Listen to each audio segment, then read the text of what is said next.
श्री राम चरणानुरागी आचार्य राज मिश्रा जी से धर्म, संस्कृति और एस्ट्रोलॉजी से संबंधित जानकारी के लिए हमारे YouTube चैनल मानस ज्योतिष ज्ञान को अभी सब्सक्राइब करें और बेल के बटन को क्लिक करें। जय श्री राम। बहुत स्वागत है आपका आपके अपने YouTube चैनल मानस ज्योतिष ज्ञान में। मैं हूं आपके साथ आचार्य राज मिश्रा। कहते हैं आपका शब्द ही आपका मास्टर की है। ये बहुत सारे दिलों के ताले खोल भी सकता है और बहुत सारे मुंह पर ताले भी लगा सकता है।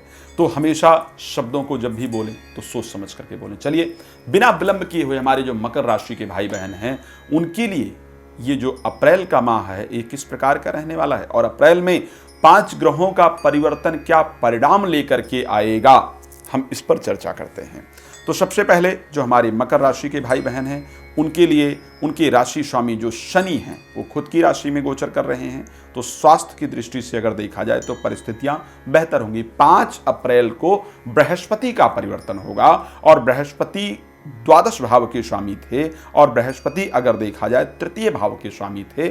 आपकी राशि में गोचर करके बहुत अच्छे रिजल्ट आपको नहीं दे रहे थे, स्वास्थ्य को लेकर के दिक्कतें दे रहे थे और उसके साथ तृतीय भाव के स्वामी होने के कारण अवरोध पैदा कर रहे थे। इनका द्वितीय भाव में चले जाना कहीं ना कहीं आपके लिए अनुकूलतम परिस्थिति पैदा करने वाला है। खैर आत्मविश्वासेश का यानी जो प्राकर्म का कारक बृहस्पति उसका द्वादश भाव में जाना प्राकर्म लेवल को कम करेगा। इस माह जो आपका कॉन्फिडेंस लेवल होना चाहिए, जो आत्मविश्वास होना चाहिए, उसमें अचानक गिरावट आएगी। लेकिन फिर भी अगर वो आपके राशि से उतर करके दूसरे भाव में गए हैं तो ये भी परिस्थिति को प्रतिकूल बनाने वाली दिख रही है।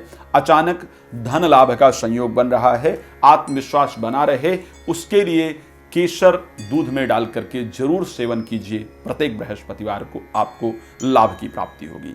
बात करेंगे और जो हमारे ग्रहों का परिवर्तन है यहाँ पर, जैसा कि शुक्र का और बुध का परिवर्तन होने जा रहा है। अब बुध जो है वो भाग्य के स्वामी है। 16 तारीख को खैर इनका परिवर्तन हो रहा है।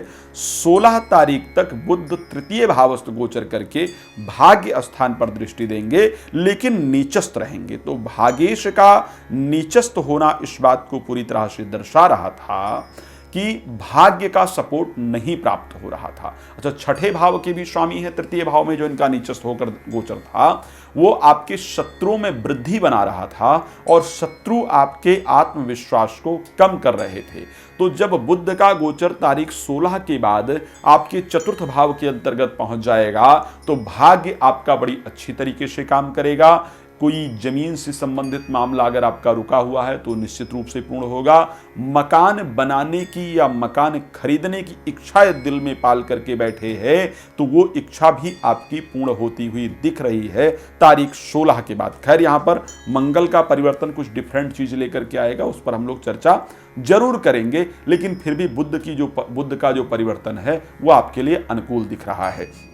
सूर्य का परिवर्तन होगा तारीख 14 के बाद। अगर सूर्य आपकी राशि में देखा जाए अष्टम भाव के स्वामी हैं और अष्टम भाव के स्वामी होकर के तृतीय भाव में गोचर कर रहे हैं। इनका गोचर तृतीय भाव में आपके लिए बहुत अच्छा है। सूर्य का गोचर तृतीय भाव में निश्चित रूप से अच्छी परिस्थिति देने वाला होता है। बट चतुर्थ भाव में जो सूर्य का गोचर हो जाएगा और मंगल का जो गोचर होगा वो 13 तारीख को मिथुन राशि में पहुंच जाएगा, यानी छठे भाव में जो पहुंच जाएगा वो क्या दर्शा रहा है।